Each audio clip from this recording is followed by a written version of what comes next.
Professor Arvind Sharma. He's written the preface of the book, and it's one of the most brilliant prefaces I've ever read. It gives you the picture so clearly. And one more thing I'd like to mention before we go on is the person who replaced Wendy Doniger in Microsoft Encarta was him. So I have one less friend in the world. And then we have Ajit Gulabchand. So I'm going to request Professor Sharma to speak his thoughts on this, and I'd just like to introduce him before that. Professor Sharma started out as an IAS officer in India. So he's understood the Indian government as well. He's been in India, and only after that did he move to Canada and the US. And he's the Burks Professor of Comparative Religion in the Faculty of Religious Studies, McGill University, Montreal, Canada, and has published extensively in the field of religious studies, and is currently engaged in promoting the adoption of a universal declaration of human rights by the world's religions. It's a very important movement. Since Rupa has published this book, I'd like to mention that there are some more publications of Professor Sharma's books by Rupa. One of them is called Hindu Egalitarianism, and the other forthcoming book is The Philosophy of Religion, A Sikh Perspective. So, Professor Sharma, I'd request you to speak. Okay, thank you, Shruti. Okay. Now, in the time I have, I would like to make 4 points to highlight the significance of this book. The first point is historical in nature, and the others more contemporary in their orientation.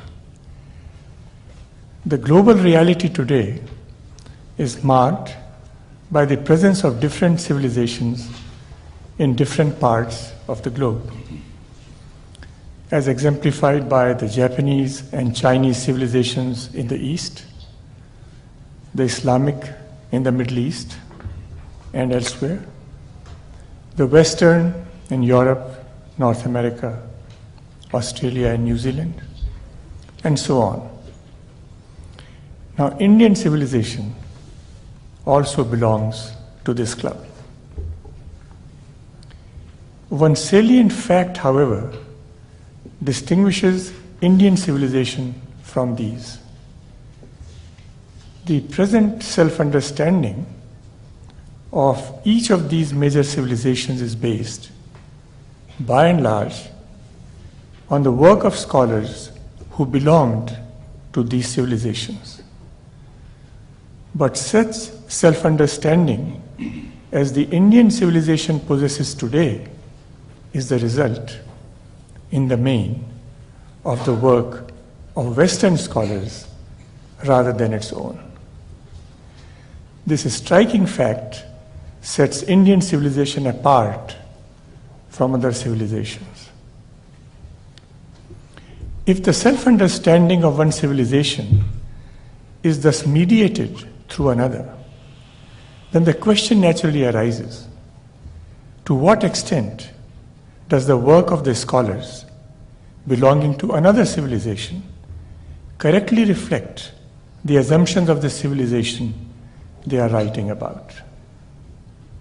For instance, non-Muslims writing about Islam may not accept the Quran as the literal word of God, not in a metaphorical sense, a literal word of God, which is a foundational Islamic belief. To the extent that they do not do so, their presentation of the civilization, of which it is a central text, will reflect their own views about Islamic civilization rather than the civilization's own view about itself. If, therefore, future members of Islamic civilization relied on the work of non-Muslims for gaining their own understanding of Islamic civilization, their self-understanding of their own civilization will have deviated from what it would have been had it not been mediated in this manner. So a unique question now arises in the case of Indian civilization. In a way, it does not arise, at least to that extent, in the context of other civilizations, that its foundational self-understanding has been affected by the intellectual intervention of another civilization. If Indian civilization wants to form a correct conception of its true identity, then there is no escaping this fact. This book highlights this issue by indicating how widely the Western interpretation can diverge from the indigenous when the psychoanalytic lens is applied to the study of Hinduism, and raises the larger issue: to what extent has our self-understanding of our religion, our history, and our culture been mediated by Western assumptions? There is no suggestion here that Western scholarship in general necessarily misrepresents Indian civilization.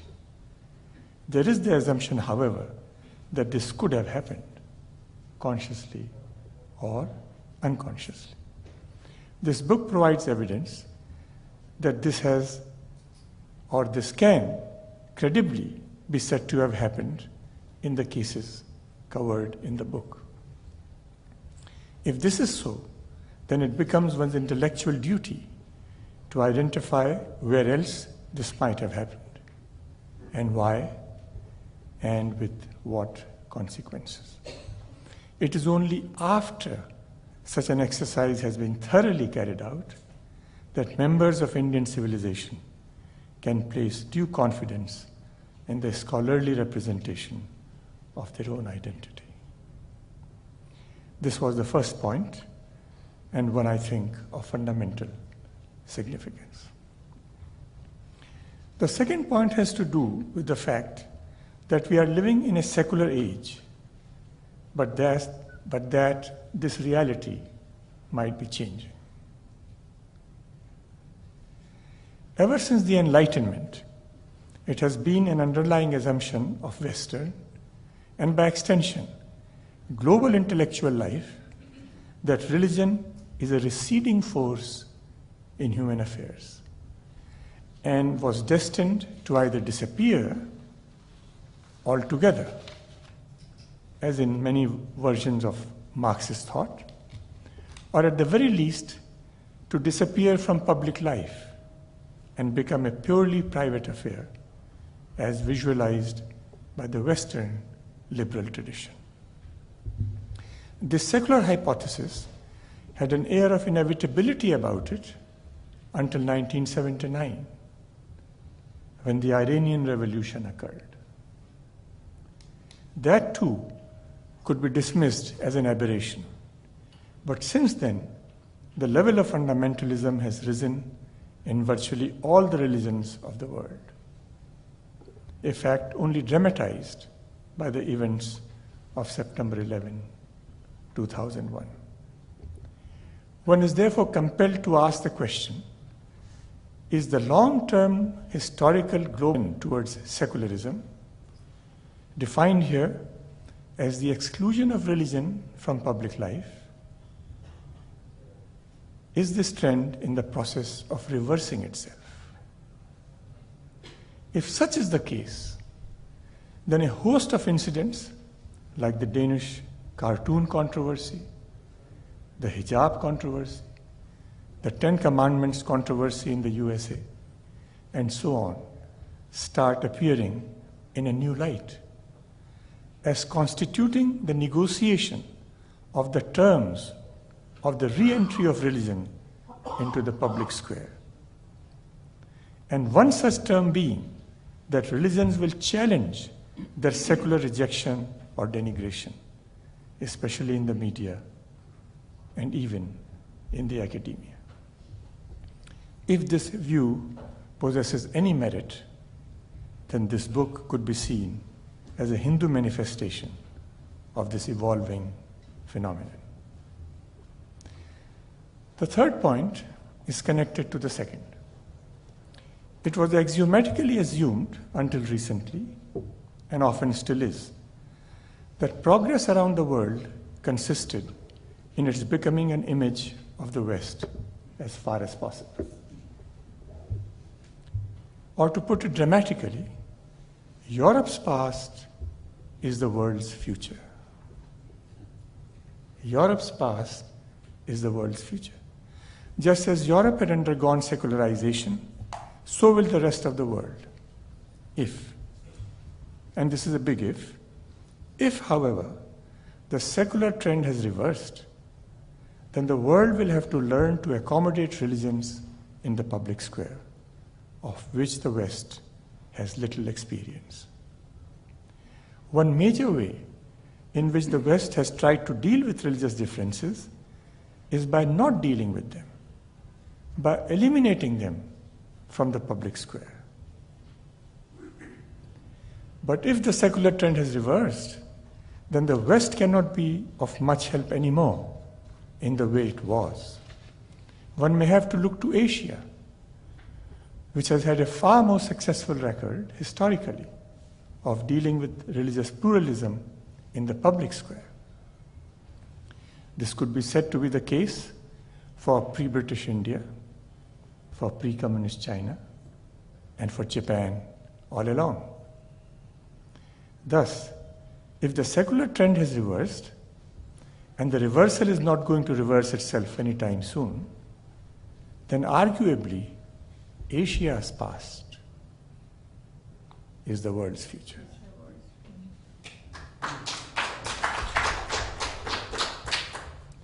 One is, of course, always free to choose the direction of one's research. But if such might be the case, then the priorities of Western scholarship, as represented in this book, pose something of a puzzle. For then, what would seem relevant about Ramakrishna is not whether he was a latent homosexual, or by extension, that Mahatma Gandhi may have been a latent heterosexual,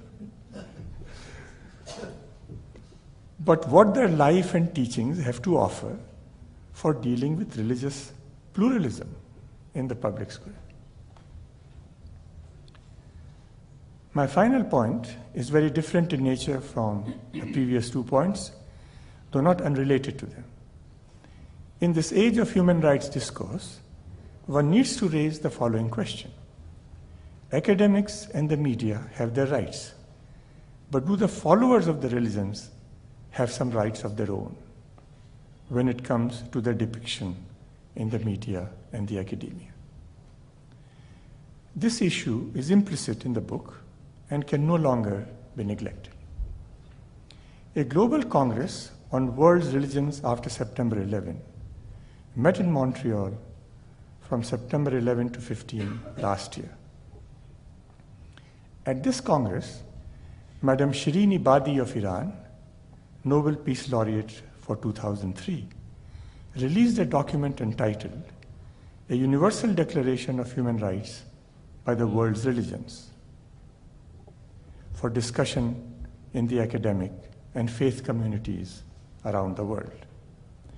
This document has been in evolution since 1998 and has been discussed at several conferences and has generated considerable interest. It is available on the internet. It is supported by several individuals and associations, and the project has been endorsed by 4 other Nobel Peace Laureates, apart from Madam Shirin Ebadi. His Holiness the Dalai Lama, Archbishop Desmond Tutu of South Africa, Bishop Bello of Timor-Leste, and Professor Elie Wiesel of Israel. This draft document contains the following provisions. Article 12, Clause 4. Everyone has the right not to have one's religion denigrated in the media or the academia. Clause 5. It is the duty of the follower of every religion to ensure that no religion is denigrated in the media or the academia. The book acquires a special significance in the light of these clauses.